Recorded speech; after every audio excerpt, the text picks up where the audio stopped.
बिस्मिल्लाहिर्रहमानिर्रहीम। स्टार्ट करते हैं कैटसन के चैप्टर 31 की पार्ट 2 की वीडियो को।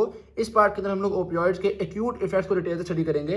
एक डायग्राम बनाई है मैंने, इसकी वजह से इंशाल्लाह इफेक्ट्स को याद करना भी काफ़ी आसान होगा हमारे लिए, और साथ साथ जो चीज़ें क्लिनिकली इंपॉर्टेंट हैं या एग्जाम पॉइंट ऑफ व्यू से इंपॉर्टेंट इफेक्ट्स हैं वो मैं आपको बताता भी रहूँगा। समझ की बात।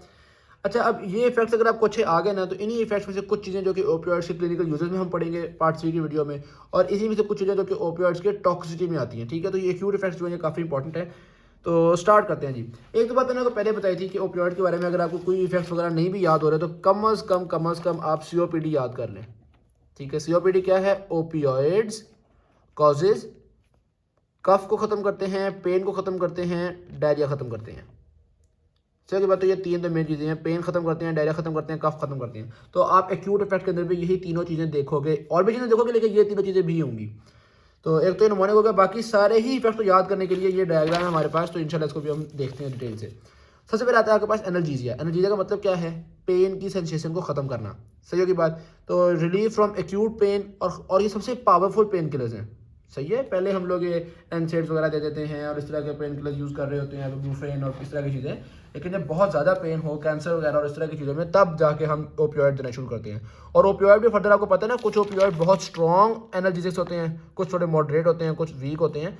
तो ये वाला अच्छा, ये जो वीक होते हैं इनको फिर हम कॉम्बिनेशन में भी दे सकते हैं। एनीवेज, वीक का नाम एक बार देख लो, प्रोपोक्सीफीन। ठीक है, अभी आगे नाम आने वाला है, इसलिए मैंने आपको कहा नाम एक दफ़ा देख लो। अच्छा जी, अब यहाँ पे वो बता रहे हैं कि स्ट्रॉन्ग हो गए, वीक हो गए। कौन सा रिसेप्टर मेनली इन्वॉल्व है एनाल्जेसिया के अंदर? क्योंकि आपको पता है कि ओपियोइड के तीन तरह के रिसेप्टर्स होते हैं, म्यू रिसेप्टर होते हैं, कापा रिसेप्टर होते हैं, डेल्टा रिसेप्टर होते हैं। तो ओपियोइड आके इन तीन रिसेप्टर्स पे एक्ट करते हैं। मैंने आपको बताया था ज़्यादा इंपॉर्टेंट कौन से में से म्यू रिसेप्टर। ठीक है, ज़्यादातर इफेक्ट्स म्यू रिसेप्टर ही प्रोड्यूस कर रहा होता है, ज़्यादातर टॉक्सिसिटी भी म्यू रिसेप्टर ही प्रोड्यूस कर रहा होता है। सही है। तो पेन किलर वाला इफेक्ट यानी कि एनाल्जेसिया भी म्यू रिसेप्टर ही रिस्पॉन्सिबल हैं। अच्छा, आपको याद है हमने पहले कहा था कि कुछ ड्रग्स होते हैं जो कि मिक्स्ड एगोनिस्ट एंटागोनिस्ट एक्टिविटी रखते हैं, यानी किसी रिसेप्टर पे वो एगोनिस्ट इफेक्ट रखते हैं, किसी पे एंटागोनिस्ट। ठीक है, तो आप जब एनाल्जेसिया चाह रहे हो तो आपने ऐसे मिक्स्ड ड्रग्स नहीं देने, क्योंकि हो सकता है आप दे दो जी बुप्रेनोर्फिन जो कि एक मिक्स्ड ड्रग है, वो क्या करे, वो म्यू रिसेप्टर पे जो ओपियोइड काम कर रहा था, यानी एनाल्जेसिया कॉज कर रहा था, वो म्यू रिसेप्टर को एंटागोनाइज कर दे। तो बंदे को वो जो पेन किलर वाला काम था वो तो ख़त्म कर दिया।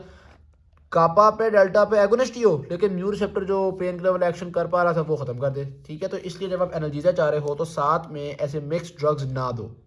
सही होगी बात। उसके बाद फिर कुछ होती है पार्शियल एगोनिस्ट, यानी कि उतने स्ट्रॉन्ग एनाल्जेसिया नहीं कॉज कर पा रहे होते, लेकिन वो पेन किलर होते हैं, तो अगर पेन थोड़ी कम हो तो हम वो वाला ड्रग भी दे सकते हैं।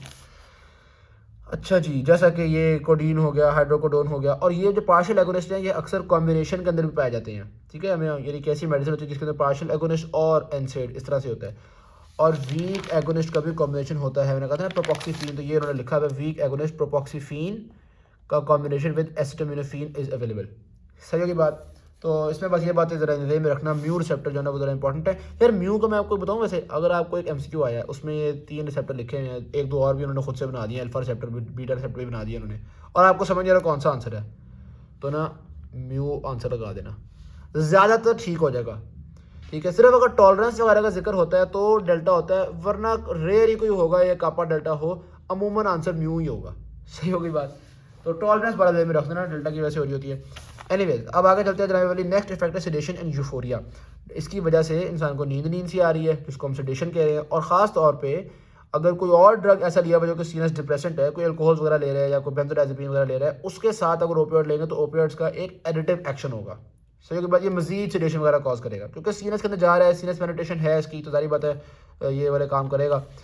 और अगर हाई डोज दे दी, वैसे तो आपको पता है अगर इतनी डोज चाहिए ना आपको एनाल्जेसिया प्रोड्यूस करने के लिए, तो बहुत कम डोज के ऊपर ही सेडेशन आ जाती है, यानी कि सेडेशन जो है वो काफ़ी कम डोज पे ही फील होना शुरू हो जाती है। अगर आपने ओपियोइड्स की हाई डोज दे दी, काफ़ी हाई दे दी, तो फिर तो मेंटल क्लाउडिंग और इवन कॉमा वगैरह में भी जा सकता है पेशेंट। ओके बात।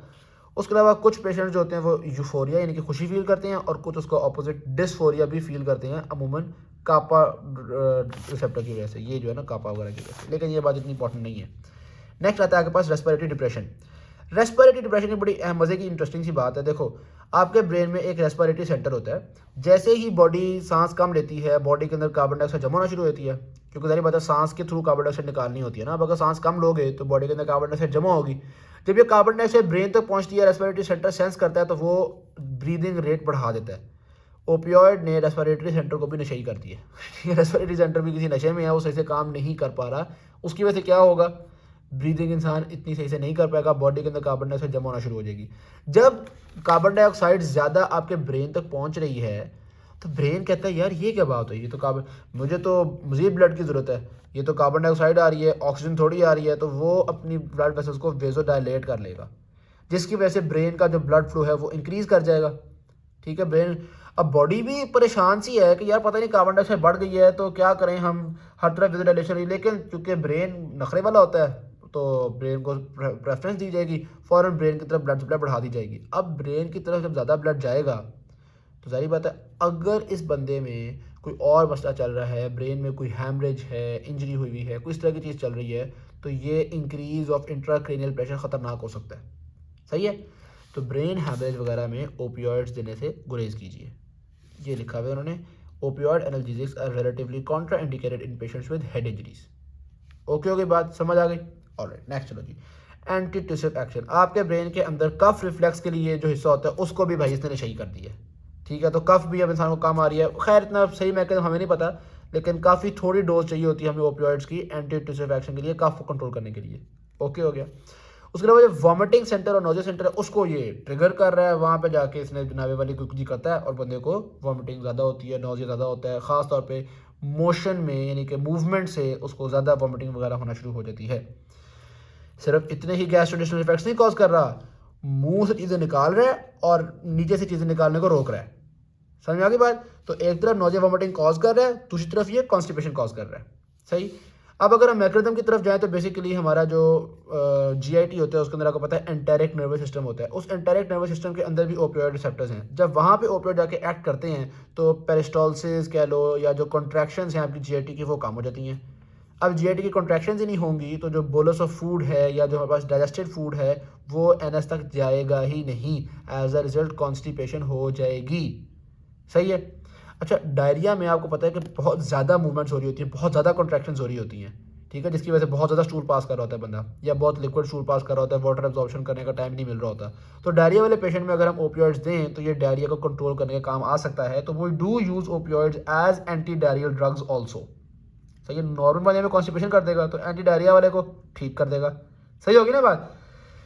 तो दो ड्रग्स खासतौर पर डायरिया के लिए यूज़ करते हैं, लोप्रामाइड और डायफेनॉक्सिलेट। ठीक है, अब आपको यार मॉर्फिन क्यों नहीं यूज़ करें, देखो हर ड्रग के फ़र्क, कोई ड्रग म्यू रिसेप्टर पे ज़्यादा एक्ट करता है, कोई कपा पे ज़्यादा एक्ट करता है। ठीक है, और फिर कुछ और वजूहात भी हैं जो हम लोप्रामाइड और डायफेनॉक्सिलेट यूज़ करें। पता क्या भाईजान, डायरिया तो बड़ी कॉमन बात है। डायरिया के लिए आपने दवाइयाँ देना शुरू की, मैंने आपको बताया ओपियोइड यूफोरिया भी कॉज करते हैं। बंदे को मज़ा आया वो जनाब डायरिया ठीक हो जाए लेकिन वो गोलियाँ खाई जाए, नशे ही हो जाएगा। तो इसका मतलब है हमें कोई जुगाड़ लगानी पड़ेगी कि लोग नशे ही ना हो। ये ना हो कि हमने पेट दर्द की हाजमे की दवाई बनाई थी और वो सारे नशा कर रहे हैं उस दवाई का। ठीक है, वो क्या बाढ़ में गया पेट हमने। तो कुछ ड्रग ऐसे हैं जो कि सीएनएस में जाते ही नहीं है, तो उनसे यूफोरिया होता ही नहीं है, खुशी होती ही नहीं है, जैसा कि लोप्रामाइड। ठीक है, ये ब्लड ब्रेन बैरियर क्रॉस ही नहीं करता। और फिर जो दूसरा ड्रग है डायफेनॉक्सिलेट, उसमें हम पता क्या करते हैं, हम ना साथ जो दवाई बनाते हैं उसमें डायफेनॉक्सिलेट के साथ ना छुप के थोड़ी सी एट्रोपिन मिला देते हैं। ठीक है, ताकि ना लग पता जाए बंदे को। नॉर्मली तो इतना मसला नहीं करेगी, लेकिन अगर किसी ने ज़्यादा डोज लेने की कोशिश की तो एट्रोपिन वाले इफेक्ट शुरू हो जाएंगे, दिल की धड़कन तेज़ हो रही है, टैकीकार्डिया और जनाब पसीने और मुख्तलिफ किस्म के इफेक्ट्स आना शुरू हो जाएंगे, रेडनेस ऑफ स्किन हो रही है और बुरा हाल होना शुरू हो जाएगा। अब उसको क्या पता है कि एट्रोपिन की वजह से हो रहा है, किसकी वजह से हो रहा है। हमने जो दवाई है बनाई है उसके अंदर एट्रोपिन थोड़ी सी डाल दी। ठीक है, ये एक दफ़ा सवाल भी आया था और ये जीआईटी की फार्माकोलॉजी में आया था कि what is the rationality of adding atropine with diphenoxylate as an anti diarrhoeal. तो उसकी वजह ये होती है कि लोग एडिक्ट ना हों। ओके हो गया जी। तो गैस्ट्रोइंटेस्टाइनल इफेक्ट्स को भी हमने स्टडी कर लिया। आगे पे सूद मसल के इफेक्ट्स आते हैं। अच्छा, इससे पहले बस थोड़े से इफेक्ट्स रह गए हैं, लेकिन एक दफ़ा हम डायग्राम की तरफ आ जाते हैं ताकि अगर आपका दिमाग फट रहा है कि यार बहुत ज़्यादा चीज़ें होती जा रही हैं, याद कैसे होंगी, तो वो आपकी याद हो जाए। यहाँ पे लो जनाबी वाली, हाँ ये बंदा देख रहे हो सो रहा है। ठीक है, तो सोने से आपको याद हो जाएगा सेडेशन, एक बात हो गई। दूसरा, इसको सांस लेने में दिक्कत आ रही है, इसी वजह से हमने ये लगाया हुआ है ना इसको। तो सांस लेने में दिक्कत आ रही है, इससे क्या याद हो जाएगा आपको, रेस्पिरेटरी डिप्रेशन। सही है। वो ये औरत को देखो कांटों पे खड़ी है, इसको कोई तकलीफ है ही नहीं, मसला ही नहीं है, तो कांटों पे क्यों खड़ी है, तकलीफ नहीं हो रही। एनाल्जेसिक इफेक्ट है, ठीक है। उसके अलावा ये औरत जो है इसको वॉमिटिंग हो रही है, तो ये नोज़िया और वॉमिटिंग कॉज करते हैं। वैसे भी प्रेगनेंसी में वॉमिटिंग होती है ना, और प्रेगनेंसी बहुत बड़ी हो चुकी है और लेकिन लेबर ही नहीं हो पा रही, बच्चा डिलीवर कर ही नहीं पा रही, तो ये डिलेड लेबर भी कॉज करते हैं। उसके अलावा जारी बात है हॉस्पिटल सेटिंग है तो उन्होंने लिखा हुआ है don't cough antitussive action. उसके अलावा आप देख सकते हो कि हमने यहाँ पे ड्रिप लगाने की बजाय या ऑक्सीजन सिलेंडर लगाने की बजाय हमने यहाँ पे गॉल ब्लैडर लगा दिया है, ठीक है। और गॉल ब्लैडर के अंदर काफ़ी सारे स्टोन्स जमा हो गए हैं, तो ये गॉल स्टोन्स बिलरी कोलिक वगैरह भी कॉज करता है। सही होगी बात। ओ लो, बच्चा बैठा हुआ है कब से कोशिश कर रहा है कि कुछ कर सके लेकिन हो नहीं पा रहा, तो ये बेसिकली कॉन्स्टिपेशन भी कॉज करते हैं। सही है। और इतनी तकलीफ में होने की बजाय बच्चा हंस रहा है, क्यों जी? क्योंकि ओपियोइड्स यूफोरिया कॉज करते हैं, खुशी कॉज करते हैं, तो बच्चा खुश है। और एक बड़ी अहम बात यह है कि बच्चे के आप प्यूपल्स देखो, आंखें देखो, तो ऐसे लग रहा है जिस तरह कोई मार्कर से डॉट लगाए हुए हैं। पिन पॉइंट प्यूपल्स भी होती हैं इसकी वजह से। तो इनमें से काफ़ी चीज़ें तो हम पहले डिस्कस कर चुके हैं, जो नहीं डिस्कस की वो अभी हम आगे डिस्कस करते हैं। लो जनाब वाली गैस्ट्रोइंटेस्टाइनल इफेक्ट हो गया, नेक्स्ट आते हैं स्मूथ मसल इफेक्ट्स। तो कुछ स्मूथ मसल्स की कॉन्ट्रैक्शन को बढ़ाते हैं ओपियोइड्स, कुछ को कम करते हैं। मिसाल के तौर पे यूट्राइन मसल्स की कॉन्ट्रैक्शन को कम करते हैं, जिसकी वजह से डिलेड या प्रोलॉन्ग्ड लेबर हो गई, ठीक है। और ये जो आपका बिलरी ट्रैक है इसके मसल्स की, स्मूथ मसल्स की कॉन्ट्रैक्शन को बढ़ा देते हैं। अब क्या होगा, यहाँ पे ऑब्स्ट्रक्शन हो जाएगी, बाइल पीछे जमा होना शुरू हो जाएगा, गॉल स्टोन्स। ओके के बाद तो स्मूथ मसल्स के ऊपर भी आपके ओपियोइड्स का इफेक्ट होता है। ये सारी बातें नहीं याद हो रही तो बस गॉल स्टोन याद रख लो। आगे चलो भाई, आगे चलो जी। फिर आता है आपके पास मायोसिस। मायोसिस यानी कि आंखों जो प्यूपल्स हैं उनको कंस्ट्रिक्ट रखते हैं, प्यूपल कंस्ट्रिक्शन कॉज करते हैं, जो कि मैंने आपको यहाँ पे पिन पॉइंट प्यूपल से याद भी करवाया था। सिर्फ मी पेरिटी नहीं करती, बाकी सारे तो कर ही रहे हैं। सही हो गया। अच्छा जी, मायोसिस को ब्लॉक करने के लिए हमें ओपियोइड एंटागोनिस्ट यूज़ करने पड़ते हैं, जैसा कि नैलोक्सोन वगैरह, या कई दफ़ा एट्रोपिन भी यूज़ कर लेते हैं। फिर आते हैं मिसलिनियस, यानी कि जो इस पिक्चर में डिस्कस किए हैं उसके अलावा वाले। तो वो क्या होते हैं भाई, देखो ट्रंकल रिजिडिटी कॉज कर देते हैं, जिसकी वजह से आप मैकेनिकल वेंटिलेशन भी नहीं दे पाओगे। अगर वैसे ही बंदे का चेस्ट वगैरह रिजिड हो गया है तो आप उसको मैकेनिकल वेंटिलेशन भी नहीं दे सकोगे। सही के बाद। और फिर वो ये बता रहे हैं कि it can increase the release of ADH और प्रोलैक्टिन। जब एडीएच और प्रोलैक्टिन का रिलीज बढ़ेगा, तो आपको पता है ना प्रोलैक्टिन जो होता है वो एफएसएच एलएच उनको इनहिबिट भी करता है, तो यहाँ पे ल्यूटिनाइजिंग हार्मोन वगैरह इनहिबिट हो जाता है, एमेनोरिया और रिप्रोडक्टिव प्रॉब्लम्स भी हो सकते हैं। सही होगी बात। उसके अलावा जनाबे वाली ये एलर्जिक टाइप रिएक्शन जो होता है ना, जैसे कि फ्लशिंग हो गया, रिलीज ऑफ हिस्टामिन हो गया, ये चीज़ें भी कभी कभी कॉज कर देते हैं। ये बड़े रेयर साइड इफेक्ट्स हैं। ये जो मिसरीज में लिखे ना, ये तो सबसे अनइम्पॉर्टेंट साइड इफेक्ट्स हैं, इसके नहीं बिल्कुल भी आपको याद ना हो तो खैर है। आखिर में एक लाइन लिखी है उन्होंने कहा है कि ओपियोइड एनाल्जेसिक लेने के जो इफेक्ट्स हैं वो ज़्यादा होते हैं हाइपोथायराइडिज्म के पेशेंट में और एड्रिनल इंसफिशिएंसी के पेशेंट में। उसकी वजह क्या है, एट टाइम हाइपोथायराइडिज्म की वजह से ओपियोइड्स का मेटाबॉलिज्म इतना सही से नहीं होता, तो उनका हाफ लाइफ बढ़ जाता है। उसके अलावा ओपियोइड्स के रिसेप्टर्स इंक्रीज कर जाते हैं। क्यों हैं उसको आप गोली मारें, यही जितना बता दिया वैसे तो ये भी गोली मारे खैर है, ठीक है। बस सारे मिसलीज वालों को भी गोली मारे तो भी खैर है, नहीं याद होता तो खैर है, याद कर लें तो अच्छी बात है। वैसे ही मिनी कैल्शियम पढ़ रहे, सारी बातें याद कर लेनी चाहिए। अच्छा, अब एक बात बताऊँ मैं आपको, ये जो सारे साइड इफेक्ट पढ़े हैं ना हमने, इनमें से दो बहुत ही इंपॉर्टेंट है। एक है जी मायोसिस और दूसरा है जी कॉन्स्टिपेशन। मैं ऐसा क्यों कह रहा हूँ, देखो एग्जाम के अंदर ना कॉन्स्टिपेशन तो बार बार आएगा।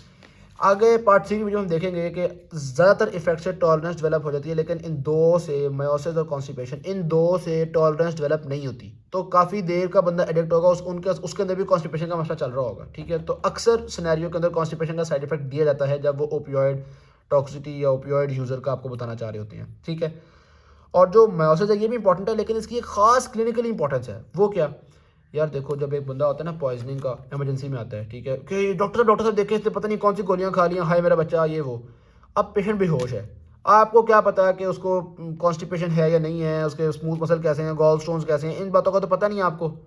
तो हम क्या करते हैं, उसकी ऐसे आंखें खोल कर चेक करते हैं। अगर उसमें पिन पॉइंट प्यूपल्स हुए हैं, प्यूपल्स बहुत कंस्ट्रिक्ट हुए हैं, हम कहते हैं इसका मतलब है इसने ओपियोइड पॉइजनिंग की हुई है, और ओपियोइड के हिसाब से उसको ट्रीटमेंट शुरू कर देते हैं।